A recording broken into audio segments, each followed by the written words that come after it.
Felipe, qual é a receita de um filé à carpegiani? Olha, isso aí é um prato que tá dando certo no Corinthians, né? Espero que continue dando certo até o final do campeonato. Na atual parceria do Corinthians, o clube abre espaço e o investigador faz a aplicação no fundo? Mas não tô fazendo nada, né? Aplicação em canto nenhum, nem no fundo, nem no clube, nem em canto nenhum tô fazendo mais nada, cara. Em seus anos de atleta, você já viu muito jogador grosso?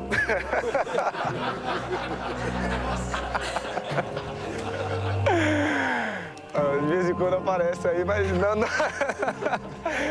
Tem música. Cara. Mas quando o adversário quer penetrar, vós me sujeita a retaguarda? Tem que fazer tudo pra não deixar ninguém penetrar, não, cara. Sempre tem que dar um jeitinho pra ninguém penetrar.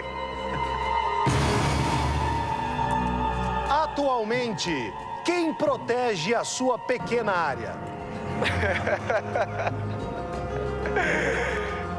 Cara, quem protege é minha mulher. Minha mulher protege a pequena, não deixa passar nada aqui. Levar um peru no meio das pernas é duro? É difícil, cara. Mas não aconteceu, nunca aconteceu comigo, espero que não aconteça também não, hein? Na hora do cruzamento, o que o goleiro deve fazer quando o centroavante mete a cabeça?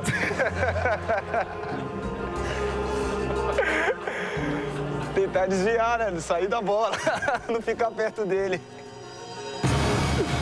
Ao ver um atacante na banheira, Vossa Senhoria imediatamente fica em cima?